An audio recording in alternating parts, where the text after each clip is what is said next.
Y déjame decirte que la familia es uno de esos grandes inventos que el Señor se aventó. ¿No lo crees? Es una de las cosas más maravillosas, de los inventos más increíbles del Señor, porque todos los que estamos aquí hemos estado o estamos en el contexto de la familia, independientemente del tipo de familia en el que hayamos nacido. Ya sea que hayamos nacido en una familia que te apoyó y que te ayudó y que te moldea a ser mejor, o que hayamos nacido en una familia disfuncional, todos tenemos nuestros recuerdos y somos el resultado de una manera o de otra de la familia en la que el Señor nos puso. Simplemente anoche, por ejemplo, en México, es nuestra tradición celebrar la Navidad con nuestra familia.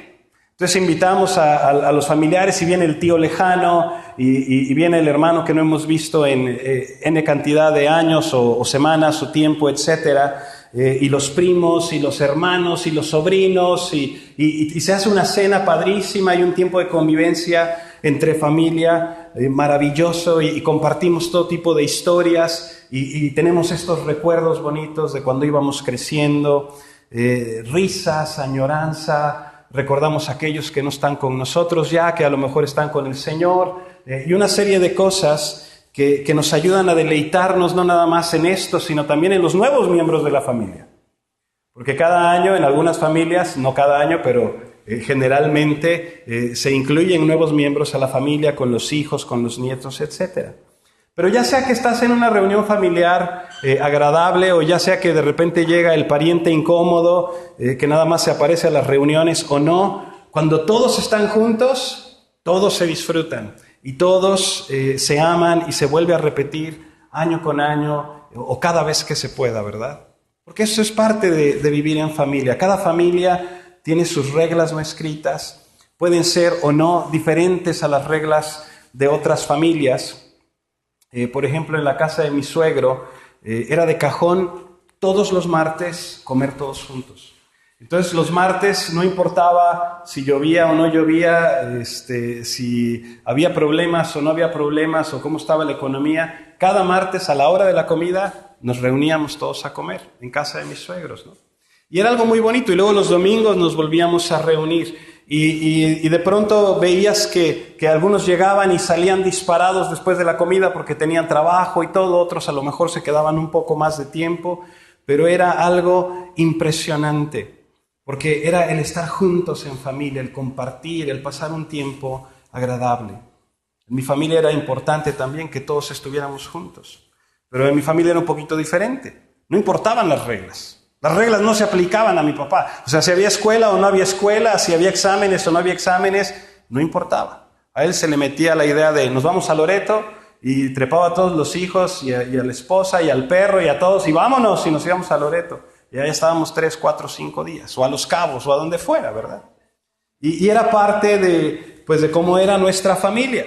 ¿Por qué? Pues si había clases o no había clases o exámenes, pues los podías hacer después, pero lo importante era estar juntos. Y esa iba a ser una aventura irreemplazable. Esas eran las normas en la casa, en la familia en la que yo crecí. Yo estoy seguro que cada uno de ustedes tiene alguna manera muy peculiar en la que su familia se comporta o algo que pueden recordar, ¿no? Como aquellas familias aquí en Semana Santa que se van las 2 semanas a la playa de campamento y se llevan la sala y el comedor y ahí se quedan, ¿verdad? La planta de luz y es algo muy peculiar de su familia.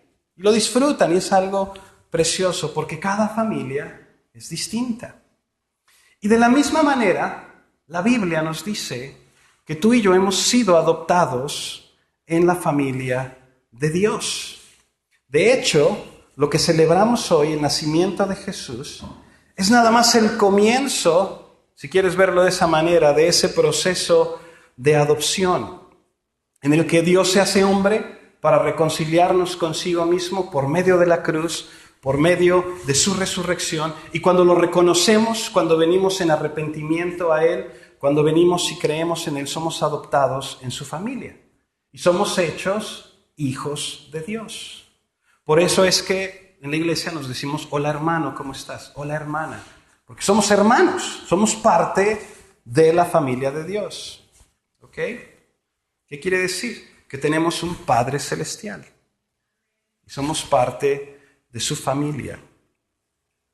¿Todo por qué? Por la obra y por el sacrificio de Cristo. De hecho, en la carta a los tesalonicenses, que hemos estado estudiando, vas a ver cómo a cada rato Pablo les llama hermanos, hermanos. Y dice, nuestro Padre y nuestro Padre, y ustedes que son mis hermanos y nuestro Padre. Y hace todas estas referencias a los tesalonicenses, a que somos parte de esa familia. Y está emocionado y está contento con los hermanos en Tesalónica. Pero conforme llegamos al final de la carta, vamos a estudiar un pasaje en el que Pablo, como un hermano mayor, nos va a invitar a seguir las reglas de nuestra familia. Nos va a decir, mira, esta es tu familia, vamos a hacer esto. Y quiero que tengas esto en mente conforme leemos el pasaje en 1 de Tesalonicenses 5, versículo 12 al 18. ¿Lo tienes ahí? Acompáñame, por favor. Mira lo que dice la palabra de Dios. Gracias.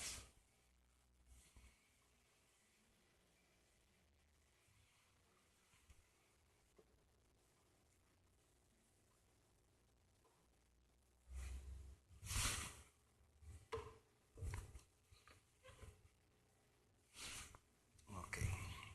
1 de Tesalonicenses 5:12. Os rogamos, hermanos, que reconozcáis a los que trabajan entre vosotros y os presiden en el Señor y os amonestan, y que los tengáis en mucha estima y amor por causa de su obra. Tened paz entre vosotros. También os rogamos, hermanos, que amonestéis a los ociosos, que alentéis a los de poco ánimo, que sostengáis a los débiles, que seáis pacientes para con todos. Mirad que ninguno pague a otro mal por mal. Antes, seguid siempre lo bueno, unos para con otros y para con todos. Estad siempre gozosos, orad sin cesar. Dad gracias en todo, porque esta es la voluntad de Dios para con vosotros en Cristo Jesús. Hasta aquí vamos a leer la palabra de Dios. Padre, te damos gracias por tu palabra. Te damos gracias, Señor, porque creemos que tú has inspirado todas y cada una de las palabras en este libro. Señor, porque sabemos que tu palabra es verdadera y que nos redarguye, que nos transforma, que tu Espíritu Santo nos guía a toda verdad. Esta noche te pedimos, Señor, que hables a nuestro corazón. Señor, que transformes nuestra vida por medio de tu palabra. En el nombre de Jesús. Amén. Yo no sé si te diste cuenta, pero a mí me llama mucho la atención cuando leemos esto. Toda la bola de mandamientos que encontramos nada más en este pequeño párrafo. ¿Te diste cuenta? Yo encontré como 17 mandamientos o instrucciones o exhortaciones, como lo quieras ver. Hay como 17 en esta sección y en los versículos que le siguen.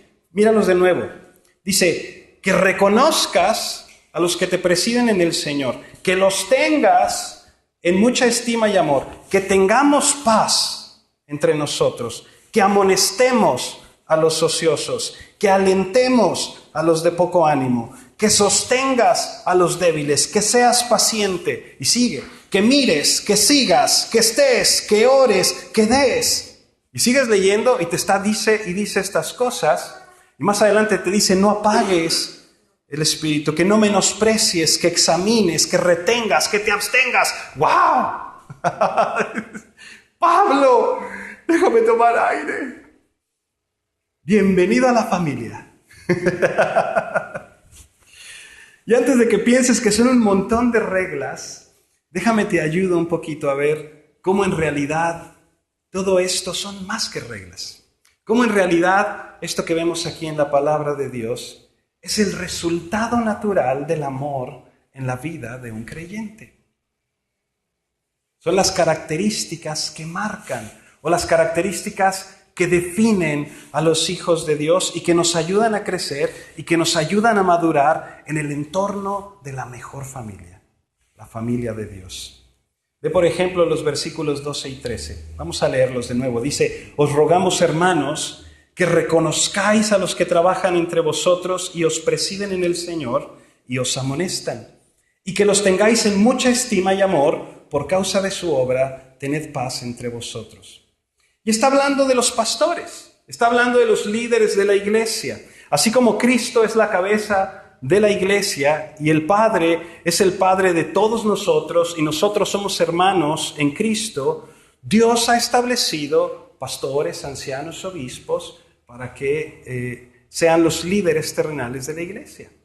Por eso dice, aquellos llamados a presidir, a trabajar, a instruir, a amonestar al pueblo de Dios.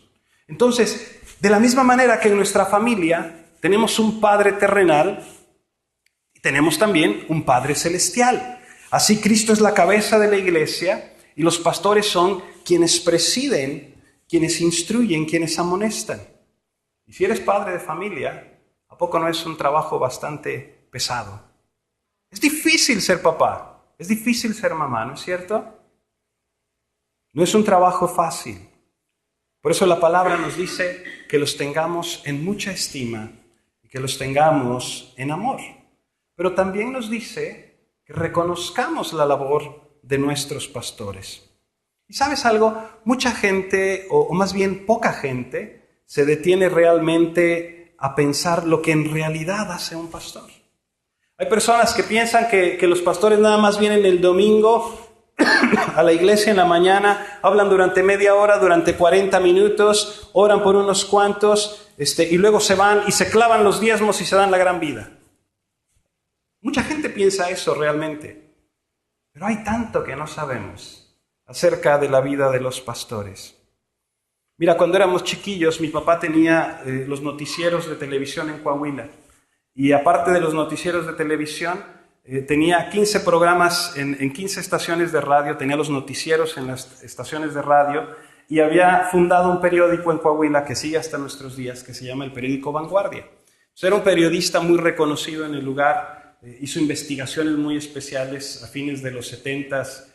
Sus investigaciones obligaron a Óscar Flores Tapia a renunciar a la gubernatura. Pero te platico esto para que te des una idea de cuál era su trabajo. Cuando mis hermanos estaban en la escuela, estaban viendo en la clase los oficios de los padres, ¿no? Y la maestra les pregunta, ¿a qué se dedica tu papá? Y uno, no, pues mi papá es bombero. No, pues mi papá es burócrata, o mi papá tiene una tienda, o mi papá es arquitecto, o mi papá esto. Y así les iba preguntando a cada uno. Y cuando llega con mi hermano el mayor y le dice, bueno, ¿y tu papá a qué se dedica? Dice, mi papá es periodiquero, vende periódicos. Porque eso es lo que él entendía, ¿verdad? De todo lo que mi papá hacía, era lo que a él se le quedó. Y a veces no tenemos una idea o una imagen clara de qué es lo que hacen los demás. Te voy a leer un versículo, léelo conmigo ahí en la pantalla, Hebreos 13:17, dice, obedeced a vuestros pastores y sujetaos a ellos, porque ellos velan por vuestras almas, como quienes han de dar cuenta, para que lo hagan con alegría y no quejándose, porque esto no os es provechoso. Los pastores velan por nuestras almas. Es lo que dice la palabra de Dios. Quiere decir que a diferencia de algunas personas que nada más oran por los alimentos el día que más espirituales se sienten, los pastores están intercediendo por nosotros continuamente. Están viniendo delante de la presencia de Dios, están levantando tus necesidades delante de Él, están orando por la congregación, están orando por aquellas circunstancias que conocen de tu vida, que has platicado con ellos. Y están en constante intercesión delante de Dios por cada uno de nosotros. A veces se pasan horas interminables levantando nuestras peticiones delante de Dios, reprendiendo a Satanás en favor nuestro. Pero no nada más en la oración, sino como en toda familia, ¿verdad? La cocina es un lugar privilegiado en las casas, ¿no es cierto? Y el pastor está encargado también de alimentar al pueblo de Dios. Así de sencillo, como con la palabra de Dios. ¿Qué quiere decir? Eso quiere decir que se pasa horas en el estudio de la palabra de Dios. Que se pasa horas en la meditación de la palabra, que se pasa horas leyendo, en la lectura, investigando, y podría platicarte un montón de cuestiones técnicas acerca de la correcta disciplina para interpretar un texto bíblico, pero te me vas a dormir. Pero es como si yo le preguntara a mi esposa, a ver, mi amor, platícame cómo le hiciste para hornear las empanadas deliciosas que me comí anoche. No le iba a entender mucho. pero la verdad no me importa. Me encantó que estuvieran ahí las empanadas calientitas, humeando y deliciosas, y todavía hoy en la tarde le di otro llegue, ¿verdad? Porque estaban buenísimas. Pero ella se esmeró en prepararlas, y ella se esmeró en hacer todo esto. La verdad es que no tengo ni idea cómo lo hace, pero igualmente los mensajes que escuchamos los domingos llevan a veces días de preparación. Y en otras ocasiones, los mensajes que escuchamos a veces llevan años de preparación, porque es la preparación que Dios le ha dado a nuestros pastores a lo largo de sus vidas también. Pero ¿por qué alguien sería tan diligente con estas cosas? ¿Por qué un pastor haría todo ese trabajo? ¿Sabes por qué creo yo? Por lo que acabamos de leer en Hebreos. Porque los pastores sabemos que tenemos que darle cuentas a Dios. Y que un día vamos a estar delante de su presencia y nos va a decir: a ver, pastor, ¿qué hiciste con la iglesia que te confié? De ahí que sea algo que tenemos que hacer con mucha diligencia. Como dice la palabra de Dios, con temor y temblor. Por eso Pablo dice: reconozcan a sus pastores, hónrenlos, ténganlos en mucha estima y amor por causa de su obra, y tengan paz entre ustedes. Porque, ¿sabes? Pablo sabe que es una de esas actividades donde la mayoría de las cosas que pasan casi siempre pasan en un lugar donde nadie las ve, y somos muy rápidos para criticarlos. ¿No es cierto? ¿Has oído eso de pronto de que es que los pastores son un montón de gente que, como no tienen nada que hacer, entonces se metieron al ministerio para enriquecerse? Porque no sabían hacer absolutamente nada más para tener dinero fácil. ¿Has oído eso? Déjame contarte un poquito acerca de estas cosas para que sepas un poquito cómo responder a esos comentarios. Aquí en la iglesia, en la Paz de Cristo, nada más para que lo sepas si no sabías, los diezmos y las ofrendas no son para el pastor. ¿Sabías eso? De hecho, yo como el pastor titular de la iglesia, yo nunca toco el dinero de la iglesia. Yo no lo cuento, yo no lo tengo, yo no lo guardo, yo no tengo nada que ver con el dinero. Hay un comité de diáconos y de ancianos que son los que llevan la administración y que son quienes llevan todas las finanzas de la iglesia, porque así debe de ser. Quienes son miembros de la iglesia saben que al pastor se le asigna un salario de acuerdo a lo que trabaja. Es como cualquier empleado en cualquier lugar, es decir, hay un salario que no depende de la cantidad de los diezmos que haya o de las ofrendas que haya en la iglesia, porque cuando la iglesia es una iglesia pequeñita, así como la nuestra, pues a veces los pastores tienen que hacer otro tipo de actividades. Entre los pastores que conozco que hemos ido a capacitar en diferentes partes del mundo, te impacta la cantidad de pastores que tienen que trabajar 2 o 3 trabajos aparte de la iglesia para poder suplir las necesidades en su casa. Entonces, esa idea de que los pastores se hacen pastores para hacerse ricos, yo no sé de dónde la sacan. Pablo trabajaba precisamente también. Él hacía carpas y remendaba carpas y todo este tipo de cosas, y de eso vivía. Entonces, cuando te digan que uno se mete de pastor para hacerse rico, eso te habla de la gran ignorancia que hay en cuanto a estos temas. Y podría hablarte de tantas críticas, tantas críticas. A los pastores les critican a los hijos, les critican a la esposa, les critican cómo se viste, les critican cómo habla, les critican que si van así, que si van así, que si fueron a verte, que si no fueron a verte, que por qué oraron por aquel antes que por ti, que por qué no me saludó en la calle, que por... Todo les critican a los pastores. ¿Sabías eso? Por todos lados. Y podría contarte historia tras historia. Historias personales, y te podría contarte cientos de historias que me han contado otros pastores que te quedas helado. Helado.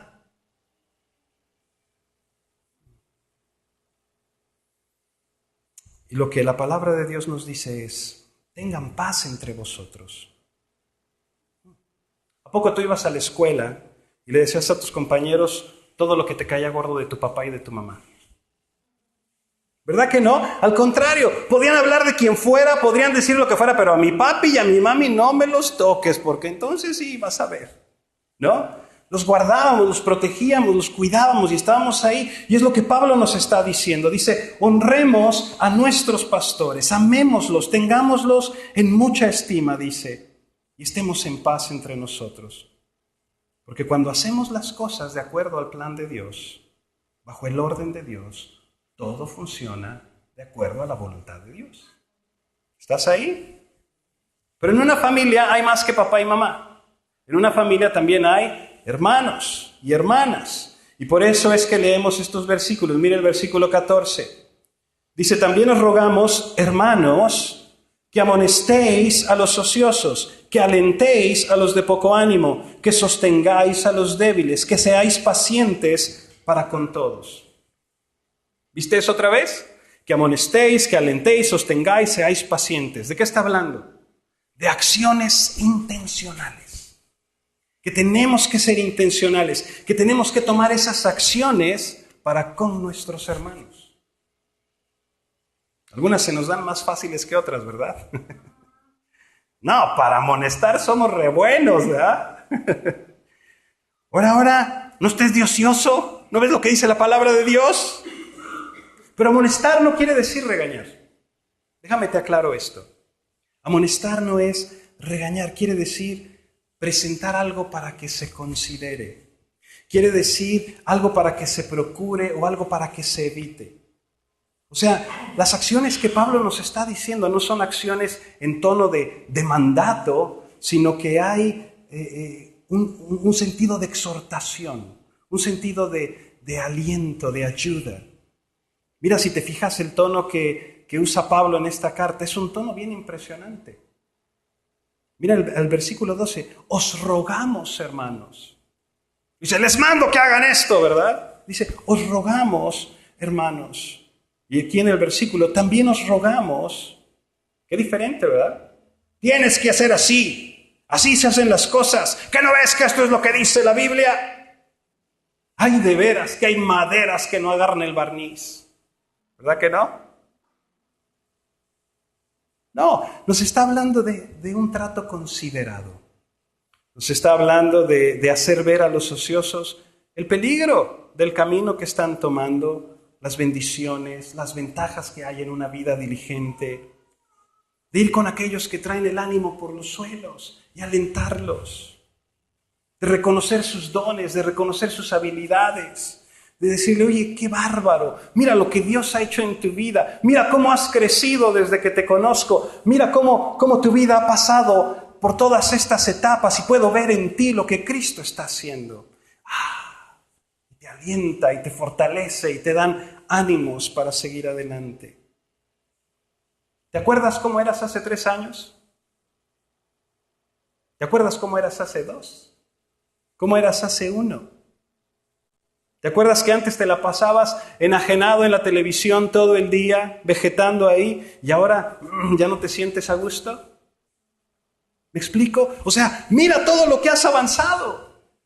Mira todo lo que Dios ha hecho en ti. Anima a tus hermanos. Hace 2 días me habló un pastor de las montañas de Sonora.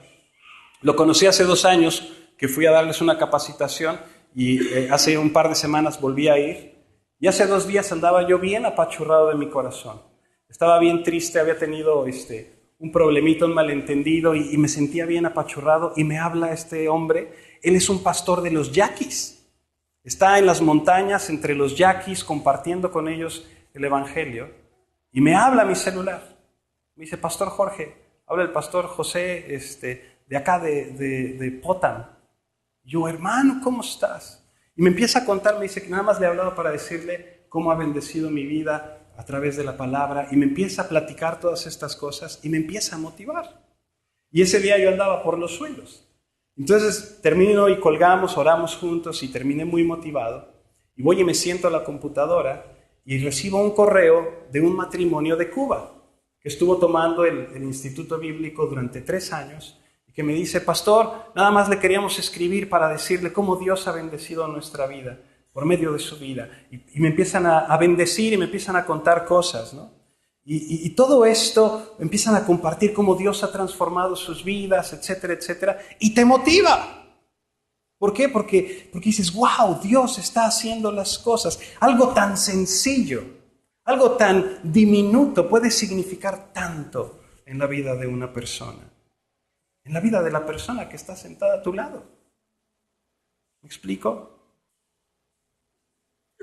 O sea, en lugar de preguntarle, ¿cómo estás? Nada más bien, sino, no, realmente, ¿cómo estás? Dispuesto a escuchar sus problemas, dispuesto a escuchar sus necesidades, dispuesto a decir, ok, vamos a orar juntos.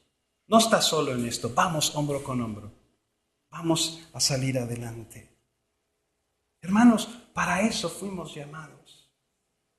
Para sostener a los débiles, para ser pacientes con todos. Mira, cuando nos ponemos en los zapatos de los demás, cuando nos identificamos con sus cargas, es mucho más fácil ser pacientes con los demás y poder extender la mano al hermano que está en el piso. ¿Y sabes algo? Hay veces que a algunos de nosotros nos cuesta más trabajo levantarnos que a otros. Hay veces que algunos de nosotros estamos ahí durante más tiempo. Pero el saber que cuentan contigo, el saber que estás ahí, el saber que estás intercediendo, es invaluable. ¿Me explico? Dice el libro de los Hechos que cuando la iglesia de Antioquía comenzó a crecer y en Jerusalén escucharon esto, enviaron a Bernabé. Y dice que llegó Bernabé y que los exhortó a todos y que los animó a todos porque era un varón bueno, lleno del Espíritu Santo y de fe. ¿Te imaginas esa descripción sobre tu vida?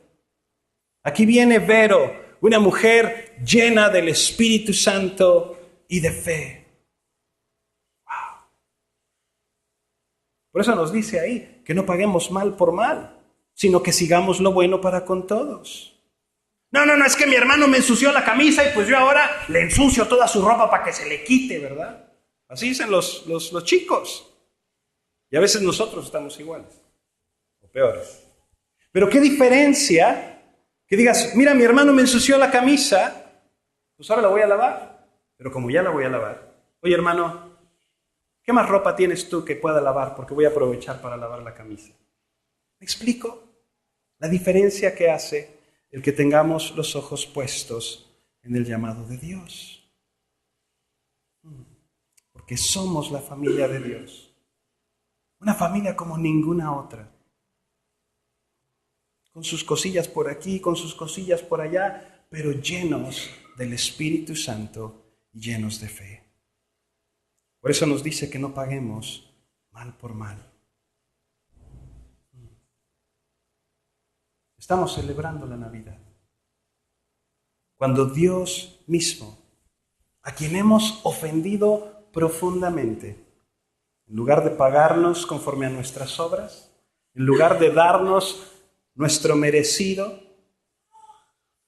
nos da precisamente lo que no merecemos.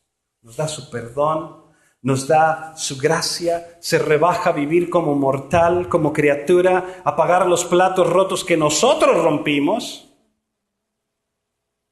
Y si Él nos ha perdonado tanto, ¿cómo no vamos nosotros a perdonar a los demás? Si Él ha sido tan bueno, si Él ha sido tan paciente con nosotros, ¿cómo no podremos nosotros ser pacientes con nuestros hermanos? Mire el versículo 16. Con esto termino. Dice, estad siempre gozosos, orad sin cesar. Dad gracias en todo, porque esta es la voluntad de Dios para con vosotros en Cristo Jesús. ¿Te confieso algo? Después de leer esto, siento que parece como que vivimos en el mundo al revés, ¿no es cierto? Ni somos pacientes, ni estamos gozosos, ni oramos sin cesar, ni sostenemos a los débiles. Al contrario, a veces fregamos a los débiles, ¿verdad? No nos importan los ociosos, criticamos a los pastores y cuando te dice, hermanita, la que te cae gorda, le dices, hermanita de Drácula, ¿verdad?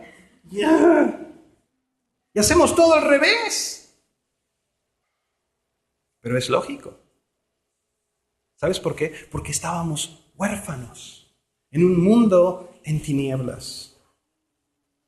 Pero ahora que hemos sido adoptados por Dios, que somos parte de la familia de Dios, que Él nos ha hecho nuevos por completo, que nos ha dado una nueva naturaleza en Cristo Jesús, ahora sí podemos estar siempre gozosos. Y no quiere decir que todo el tiempo estés de buenas y con una sonrisa, ¿verdad? O que te machucas aquí saliendo de la iglesia en la puerta y ¡pum! Estoy gozoso con el machucón, gloria a Dios.